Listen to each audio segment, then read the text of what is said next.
ഇന്ന് നമ്മുടെ ഇൻസ്റ്റിറ്റ്യൂട്ടിലെ പാർട്ട്ണർ അരവിന്ദൻ എന്നെ കാണാൻ വന്നിരുന്നു. ആഹാ, എന്നിട്ട് അയാളെന്ത് പറഞ്ഞു? ഞാൻ വീണ്ടും ഇവിടെ ക്ലാസ് എടുക്കാൻ ചെല്ലണമെന്ന്. കഴിഞ്ഞ കുറേ നാളായി എൻ്റെ ആബ്സൻസ് അയാളുടെ സ്ഥാപനത്തെ വല്ലാതെ മോശമായി ബാധിച്ചിരുന്നുവെന്ന്. അതുകൊണ്ട് പഴയതുപോലെ പാർട്ട്ണർഷിപ്പ് വ്യവസ്ഥയിൽ ഇൻസ്റ്റിറ്റ്യൂട്ടിലേക്ക് അയാൾ എന്നെ വീണ്ടും വിളിച്ചു. ഞാൻ സമ്മതിക്കുകയാണെങ്കിൽ ഇൻസ്റ്റിറ്റ്യൂട്ടൊക്കെ ഒന്ന് മോഡിഫൈ ചെയ്ത് നല്ലൊരു റീ ഓപ്പണിംഗാണ് പുള്ളി ഉദ്ദേശിക്കുന്നത്. ആഹാ, അത് ഏതായാലും നന്നായി. എന്നിട്ട് VP എന്ത് പറഞ്ഞു? ചെല്ലാന്ന് പറഞ്ഞോ? ഞാനങ്ങനെ ഉറപ്പൊന്നും കൊടുത്തിട്ടില്ല. എന്നാലും അയാൾ അങ്ങനെ അന്വേഷിച്ച് വന്നല്ലോ. അപ്പോൾ VP ഉണ്ടെങ്കിൽ വിജയൻ കൂടെ ഉണ്ടെന്ന് എല്ലാവർക്കും ഒരിക്കൽ കൂടി മനസ്സിലായി കാണുമല്ലോ. അതേതായാലും എനിക്കുള്ളൊരു അംഗീകാരമല്ലേ? അതിൽ സംശയിക്കാൻ ഒന്നുമില്ല. അയാളോട് ഉറപ്പായിട്ട് ചെല്ലാന്ന് പറയും. യെസ്, പോവാൻ തന്നെ ഞാൻ തീരുമാനിച്ചിരിക്കുന്നത്. എന്നാലും ഒറ്റയടിക്ക് അതങ്ങ് സമ്മതിക്കുന്നത് ശരിയല്ലല്ലോ. അതുകൊണ്ടൊന്ന് ആലോചിച്ചിട്ട് അറിയിക്കാന്ന് പറഞ്ഞു. ഓ, പ്രൊഫഷണൽ ജാട അല്ലേ? ആ, ഇനിയിപ്പോ കുറച്ച് ജാടയിടാൻ തന്നെ തീരുമാനം. ഒരു സമയത്ത് എന്നെ ഒരു ദയയില്ലാതെ മാറ്റി നിർത്തിയ ആളല്ലേ. അതൊന്നും VP കാര്യമാക്കണ്ട. അപ്പോഴത്തെ ഒരവസ്ഥയില് ആരായാലും കുറച്ചൊക്കെ പ്രാക്ടിക്കലായി പോവും. എന്തായാലും VPയുടെ ആബ്സെൻസ് അയാൾക്ക് ഗുണകരമല്ലെന്ന് അയാൾ തിരിച്ചറിഞ്ഞല്ലോ. അത് തന്നെ VP കിട്ടിയ വലിയൊരു അംഗീകാരമല്ലേ? ഷുവർ. നമ്മുടെ പ്രൊഫഷനോട് കാണിക്കുന്ന ആത്മാർത്ഥത എപ്പോഴായാലും വിലയിരുത്തപ്പെടും. എന്തായാലും അരവിന്ദനായിട്ടൊന്ന് ഇരിക്കണം. ഇനി അങ്ങോട്ടുള്ള കാര്യങ്ങൾ എങ്ങനെയാണെന്നും ഡിസ്കസ് ചെയ്യണം. കുറച്ച് നാളായിട്ട് അപ്ഡേറ്റ്സ് ഒന്നും ഇല്ലാതിരുന്നല്ലേ. എല്ലാം ഒന്ന് റെഫർ ചെയ്ത് പൂർവാധികം ശക്തമായിട്ട് തന്നെ ഇറങ്ങണം. എന്താ താൻ ചിരിച്ചത്?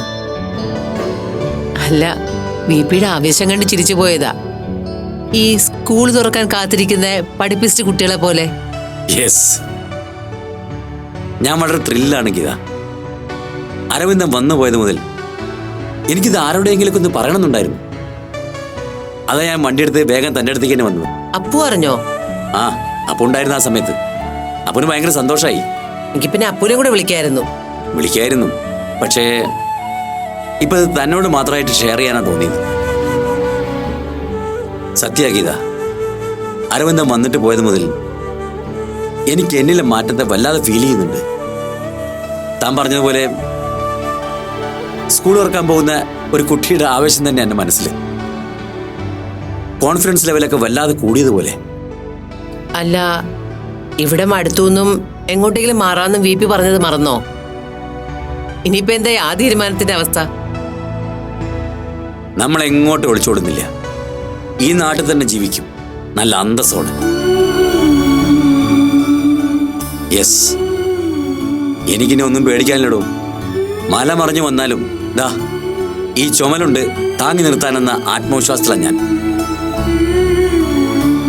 പിന്നെ ക്ലാസ് തുടങ്ങുമ്പോഴുള്ള കാര്യം ആലോചിച്ചാ ആകെ ടെൻഷൻ. എന്ത് ടെൻഷൻ? അല്ല, ഞാനും താനും എൻഗേജഡ് ആവുമല്ലോ. അപ്പൊ അപ്പുവിന് തനിച്ച്. അതൊന്നും സാരമില്ല. ട്രീറ്റ്മെന്റ് സ്റ്റഡീസും ഒക്കെ ആകുമ്പോൾ അപ്പു ഫുള്ളി എൻഗേജ്ഡ് ആവും. ഇനി അപ്പു കൂടെ ബാംഗ്ലൂർ പോകുന്ന പറഞ്ഞ് നമ്മളെ വിഷമിപ്പിക്കാതിരുന്നാ മതി. ഏയ്, അങ്ങനൊന്നും സംഭവിക്കില്ലടോ. നമ്മൾ 3 പേരും ഒരുമിച്ച് തന്നെ ഉണ്ടാവും. ഒരു കാര്യം ചെയ്യാം, ഫ്രീ ടൈം കിട്ടുമ്പോൾ അപ്പോൾ ഇൻസ്റ്റിറ്റ്യൂട്ടിലേക്ക് വരട്ടെ. അവിടെ ഇരുന്ന് പഠിക്കുകയും പ്രാക്ടീസ് ചെയ്യുകയൊക്കെ ചെയ്യാലോ. ആ, അത് നല്ല ഐഡിയ. പാർലറിന്നാ. ഹലോ, 3:45 അതിനു മുമ്പ് ഞാനെത്തും. നേരത്തെ വന്നാ വെയിറ്റ് ചെയ്യാൻ പറഞ്ഞാൽ മതി. വേണ്ട, ഞാൻ വന്നിട്ട് തുടങ്ങാം. VP, ബാക്കി ആവേശമൊക്കെ വീട്ടിൽ ചെന്നിട്ട് ഇപ്പൊ നമുക്ക് ഫിനിഷ് ചെയ്തിട്ട് പോവാം. ക്ലയന്റ് വരാൻ സമയമായി. താനുമായിട്ട് ചില്ലറ ഷോപ്പിങ്ങിനൊക്കെ പോവാന്ന് കരുതിയിരുന്നാ ഞാൻ. അതൊക്കെ ഇനി പിന്നെ ആവാമല്ലോ. ഇപ്പോഴത്തെ സന്തോഷം ഇതുവരെ മതി. കഴിക്കും.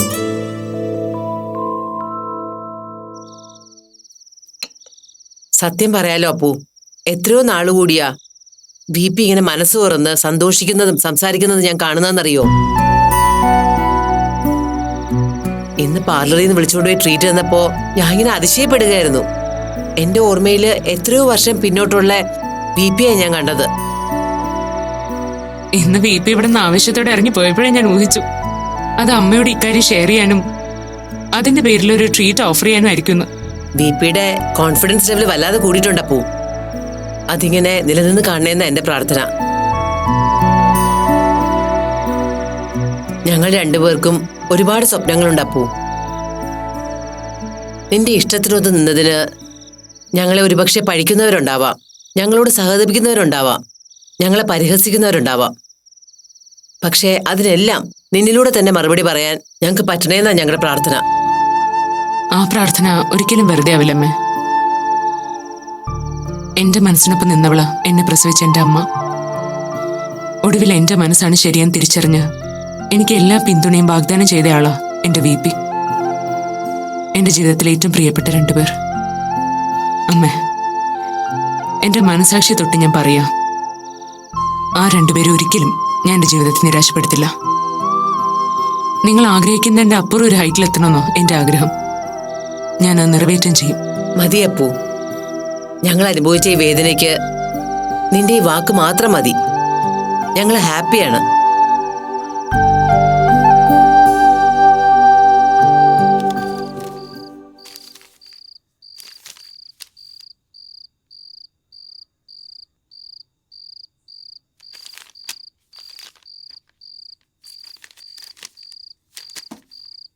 ഹിമേ, എന്റെ വക ഒരു ഉഗ്രൻ സർപ്രൈസ് വരുന്നുണ്ട് കേട്ടോ.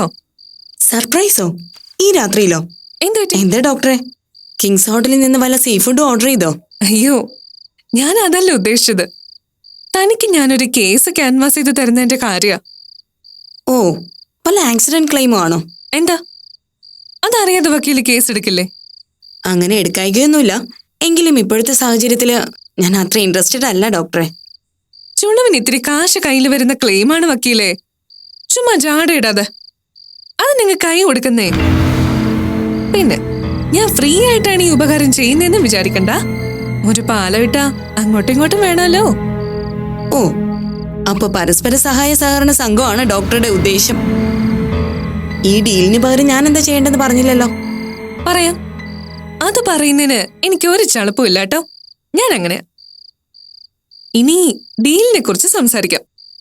വക്കീൽ എത്രയും വേഗം നമ്മുടെ ചെറുക്കനെ ഒന്ന് ഫ്രീ ആക്കി തരണം. സോറി, മനസ്സിലായില്ല. അതായത് ഡോക്ടർ ജോബിൻ അലക്സിനെയും മാളവിക തമ്പുരാട്ടിയും എത്രയും വേഗം ഒന്ന് സെപ്പറേറ്റഡ് മുദ്ര അടിച്ചു തരണം. പറ്റുമോ? അതിപ്പോ ഞാൻ മാത്രം വിചാരിച്ച നടക്കുന്ന കാര്യമല്ലല്ലോ അലീന. അതൊക്കെ വെറുതെയാ. വക്കീൽ ആത്മാർത്ഥമായിട്ടൊന്ന് മനസ്സ് വെച്ചാ കേസ് കോടതിയിൽ അധികം ലാഗ് എടുപ്പിക്കാതെ എത്രയും വേഗം ഒരു സീ ഓഫ് സീൻ പ്ലാൻ ചെയ്യാൻ പറ്റും. അതിന് സ്പെഷ്യൽ കമ്മീഷൻ ഈ കേസ് കൂടാതെ എന്റെ വകയുണ്ടാവുന്ന വക്കീൽ വെച്ചോ. മോളെ അലീന ഡോക്ടറെ, ഇതിനുള്ള മറുപടി ഞാൻ പറഞ്ഞേനെ. നമ്മൾ തമ്മിൽ ഒരുമിച്ച് താമസിക്കുകയല്ലായിരുന്നെങ്കിൽ. അത്രയും ബന്ധമുള്ളതുകൊണ്ടല്ലേ ഞാൻ ഇത്രയും ഓപ്പൺ ആയിട്ട് വക്കീലിനോട് ഡീല് സംസാരിച്ചത്. വക്കീലിനെ ആരോ വിളിക്കുന്നുണ്ടല്ലോ. അതെന്റെ ഒരു ക്ലയന്റാ. എക്സ്ക്യൂസ് മീ, ഞാനിപ്പോ വരാം.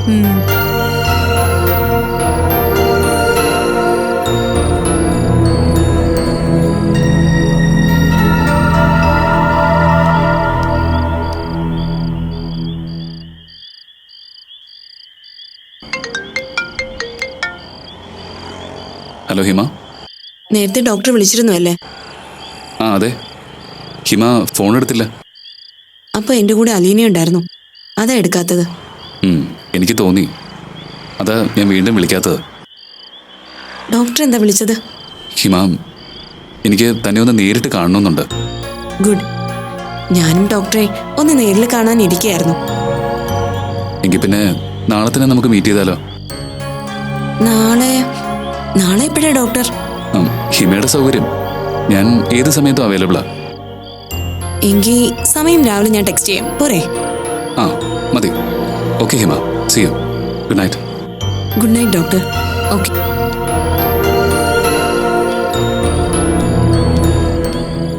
ഓ, ക്ലയന്റ് വിളിക്കുന്നെന്ന് പറഞ്ഞത് നമ്മുടെ ഡോക്ടർ ആയിരുന്നല്ലേ? വക്കീലിന്റെ ആ പരിങ്ങില് കണ്ടപ്പോഴേ എനിക്ക് കാര്യം മനസ്സിലായി. അല്ല, നമ്മുടെ ഡോക്ടർ എവിടെ താമസം? അതെനിക്കറിയില്ല അലീന. അത് വെറുതെ. വക്കീലിന്റെ മുഖം കണ്ടാൽ അറിയാലോ നമ്മുടെ ഡോക്ടറിന്റെ ഫുഡ് ആൻഡ് അക്കോമഡേഷൻ ഉൾപ്പെടെയുള്ള ഡെയിലി ചാർട്ട് ബൈ ഹാർട്ട് ആണെന്ന്. സത്യമായിട്ട് എനിക്കറിയില്ല അലീന. ജോബിന് ആദ്യമായിട്ട് എന്നെ വിളിച്ചത്. എന്നാലേ ഇനി വിളിക്കുമ്പോ ജോബിന് എവിടെയാ സ്റ്റേ എന്നൊക്കെ വക്കീലൊന്ന് ചോദിച്ചു വെച്ചേക്ക്. എനിക്കൊരു ആവശ്യമുണ്ട്.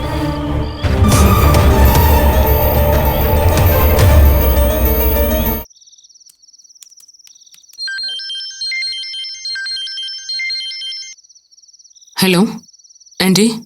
അപ്പു, നാളെ നിനക്ക് പ്രത്യേകിച്ച് എന്തെങ്കിലും പ്രോഗ്രാം ഉണ്ടോ? ഇല്ലല്ലോ ആൻറ്റി. എന്താ കാര്യം? എങ്കിൽ നിനക്ക് ഇവിടം വരെ ഒന്ന് വരാവോ? വരാലോ. എന്താ ആൻറ്റി കാര്യം? കാര്യമൊക്കെ നിന്നോട് ഞാൻ നേരിട്ട് പറയാം. രാവിലെ ഞാനൊന്ന് ചർച്ചിൽ പോവും. അത് കഴിഞ്ഞ് ഇവിടെ ഉണ്ടാകും. നീ വീട്ടിലേക്ക് വന്നാ മതി. ബുദ്ധിമുട്ടാവില്ലല്ലോ? ഇല്ല ആൻറ്റി, ഞാൻ വരാം. ശരി, ബാക്കിയൊക്കെ നമുക്ക് നേരിട്ട് സംസാരിക്കാം. Okay aunty. Good night. Good night Appu.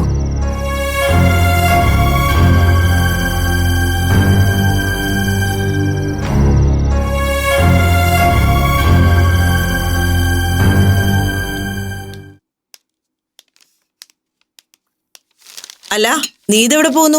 എനിക്കൊന്ന് പുറത്തേക്ക് പോണമ്മേ. ബ്രേക്ക്ഫാസ്റ്റ് കഴിക്കുന്നില്ലേ? വേണ്ടമ്മേ, ലേറ്റ് ആവും. ബ്രേക്ക്ഫാസ്റ്റ് പോലും കഴിക്കാതെ ധൃതി പിടിച്ച് നീ അങ്ങോട്ടാ? എനിക്ക് അപ്പൂൻ്റെ അടുത്തൊന്ന് പോണം അച്ഛാ. അപ്പൂനെയും കൂട്ടി ഒന്ന് രണ്ടിടത്തേക്ക് പോകാനുണ്ട്. അപ്പൂനെയും കൂട്ടി നീ ഇത് എവിടേക്കാ പോകുന്നേ? അഡ്വക്കേറ്റിനൊന്ന് കാണണം. പെറ്റീഷന്റെ ഫെർദർ പ്രൊസീജിയേഴ്സ് എങ്ങനെയാണെന്നൊന്ന് ഡിസ്കസ് ചെയ്യാനുണ്ട്.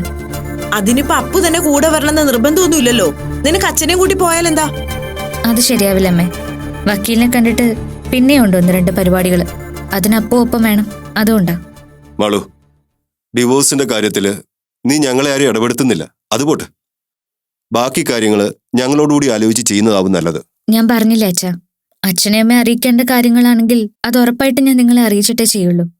ഇത് എന്നെ മാത്രം സംബന്ധിക്കുന്ന ഒന്ന് രണ്ട് കാര്യങ്ങൾ, അതിനാ ഞാൻ പോകുന്നത്.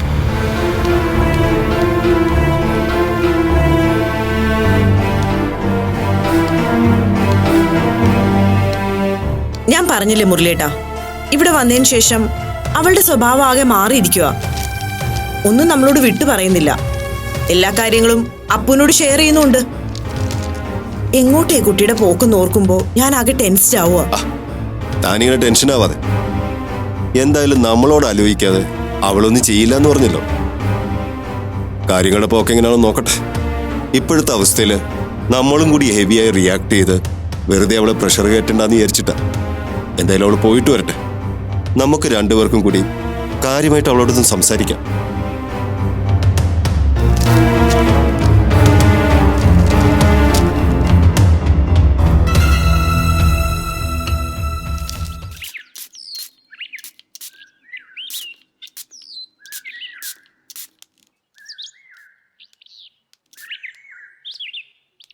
Good morning ഗീതാൻറ്റി. ആഹാ, മോളോ? നീ എന്താ മോളെ പെട്ടെന്നൊരു വിസിറ്റ്? ഇവിടെ ഒരു VVIP താമസിക്കുന്നുണ്ടല്ലോ, അദ്ദേഹത്തൊന്ന് മുഖം കാണിക്കാൻ വന്നതാ.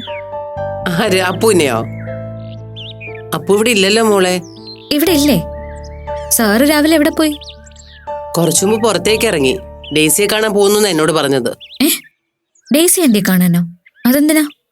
എന്താണ് കാര്യമൊന്നും എന്നോട് പറഞ്ഞില്ല. നിനക്ക് അപ്പുവിനെ ഒന്ന് വിളിക്കായിരുന്നില്ലേ? ഞാൻ വിളിച്ച അപ്പൊ ഫോൺ എടുക്കില്ലല്ലോ. എന്നോട് പിണങ്ങി നടക്ക ആന്റി. ഞാൻ എന്ത് കുറ്റം ചെയ്തിട്ടാണെന്ന് എനിക്കറിയില്ല. രണ്ടുപേരും തുറന്ന് സംസാരിച്ചാൽ തീരാവുന്ന പ്രശ്നമല്ലേ ഉള്ളൂ മാളു. എനിക്ക് തോന്നുന്നതേ, നീ അപ്പു പറഞ്ഞത് കേൾക്കാതെ ജോബിന്റെ ഡിവോഴ്സ് പെറ്റീഷൻ അയച്ചത് അപ്പുവിന് ഇഷ്ടായില്ലെന്ന് തോന്നുന്നു. അതിന്റെ പിണക്കാവും.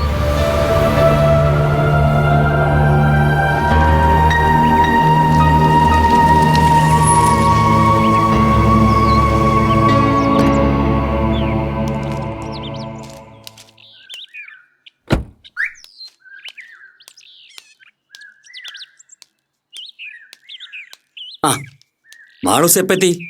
ഇപ്പൊ എത്തിയുള്ളൂ അങ്കിൾ. ഇതെന്താ കാര്യമായിട്ട് ഷോപ്പിംഗ് ഒക്കെ കഴിഞ്ഞ മട്ടാണല്ലോ. എന്താ എന്തെങ്കിലും വിശേഷം ഉണ്ടോ? വിശേഷം ഉണ്ടോന്ന് ചോദിച്ചാ യെസ്, ഒരു ചെറിയ വിശേഷം. ഞാനത് ഇവളോട് പറഞ്ഞില്ലേ കൈത? ഇല്ല, ഞങ്ങൾ അപ്പുവിന്റെ കാര്യം സംസാരിച്ചുകൊണ്ടിരിക്കുകയായിരുന്നു. കേട്ടാ മോളെ, നാളെ മുതൽ അങ്കിള് വീണ്ടും ഇൻസ്റ്റിറ്റ്യൂട്ടിൽ പോയി തുടങ്ങുന്നു. ആഹാ, അതൊരു നല്ല കാര്യമാണല്ലോ. അങ്കിൾ പുതിയതായിട്ട് ഇൻസ്റ്റിറ്റ്യൂട്ട് ഓപ്പൺ ചെയ്തോ? ഏയ്, പഴയ ഇൻസ്റ്റിറ്റ്യൂട്ട് തന്നെ. എന്നെ ഇവിടെ വന്ന് നമ്മുടെ പാർട്ട്ണർ അരവിന്ദൻ ക്ഷണിച്ചിരുന്നു. ഞാനില്ലാത്ത കാരണം സ്റ്റുഡൻസ് ആരും ചെല്ലുന്നില്ലെന്ന്. അതുകൊണ്ട് നിർബന്ധമായും ഞാൻ റീജോയിൻ ചെയ്തേ പറ്റൂന്ന്. അതേതായാലും നന്നായി അങ്കിൾ. അപ്പൊ ഇനി മുതല് അങ്കിളും എൻഗേജ്ഡ് ആയി തുടങ്ങുമല്ലോ. അതെ, വെറുതെ ഇവിടെ ഇരുന്ന് ടൈം വേസ്റ്റ് ചെയ്യണ്ടല്ലോ. ആ സമയത്ത് സ്റ്റുഡൻസിനും സൊസൈറ്റിക്കും ഗുണമുള്ള എന്തെങ്കിലും കാര്യങ്ങൾ ഇൻവോൾവ് ആവല്ലോ. അത് ശരിയാ അങ്കിൾ. അപ്പൊ അങ്കിളുടെ റീജോയിനിങ്ങിന് എന്റെ വക എല്ലാ ആശംസകളും. താങ്ക് യു മോളെ. അപ്പോൾ ഇവിടെ ഇല്ലേ? അപ്പു ഡേസിയെ കാണാന്ന് പറഞ്ഞ് പോയിരിക്കുക. എന്നിട്ട് മോളോട് ആ കാര്യം പറഞ്ഞില്ലേ അപ്പു? ഇല്ല അങ്കിൾ, ചിലപ്പോ പറയാൻ വിട്ടുപോയതാവും. ഞാൻ ചെല്ലട്ടെ? അല്ല, മാള് പോവാണോ? എന്താ ഇത്ര ധൃതി? അപ്പു ഉടനെ വന്നേക്കും. വേണ്ട ആന്റി, ഞാൻ അപ്പുനെ വിളിച്ചോളാം. ഇറങ്ങട്ടെ അങ്കിൾ?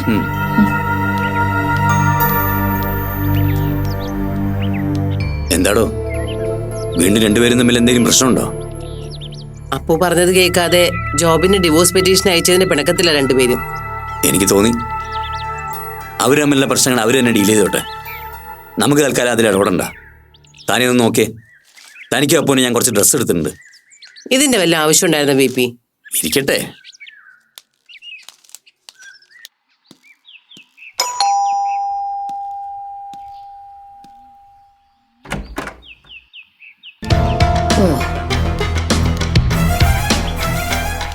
എന്നാത്തിനാ നിന്നെ ഇപ്പൊ ഇങ്ങോട്ട് കെട്ടിയെടുത്തത്? നിനക്ക് കാണാനുള്ളവരാരും ഇവിടെ ഇല്ലല്ലോ. കാണാനുള്ളവർ ഇവിടെ ഉള്ളതുകൊണ്ടാണല്ലോ ഞാൻ വന്നത്. കണ്ട് കണ്ട് ഏതായാലും സ്വർഗം പോലെ കഴിഞ്ഞ വീട് ഇപ്പൊ ശവപ്രഭവലാക്കിയല്ലോ. എന്നിട്ട് മതിയായില്ലേ നിനക്ക്? അമ്മച്ചി, ഞാൻ വിളിച്ചിട്ടാ അപ്പു വന്നത്. ഓ, എത്ര കിട്ടിയാലും ഈ ഡേയ്സുമ പഠിക്കത്തില്ലല്ലോ എന്റെ മാതാവേ. പിന്നെ ഈ എരണം കെട്ട കൊച്ചിനെ ഇങ്ങനെ തലയിലേറ്റി നടക്കുന്നത് മനസ്സിലാവുന്നില്ലല്ലോ. ഡേയ്സമ്മ വിളിച്ചു വരുത്തുകയാണെങ്കിൽ എന്തോ തക്കതായ കാര്യം കാണണമല്ലോ. മാളു പിന്നെ വിളിച്ചിരുന്നോ? ഇല്ല ആന്റി. വക്കീൽ നോട്ടീസ് അയച്ച കാര്യം അപ്പു അറിഞ്ഞില്ലേ? അറിഞ്ഞു. അപ്പോ അങ്ങനൊരു വക്കീൽ നോട്ടീസ് മാളു അയച്ച കാര്യം അപ്പുവിനും അറിയായിരുന്നു അല്ലേ? എന്നോട് സൂചിപ്പിച്ചിരുന്നു.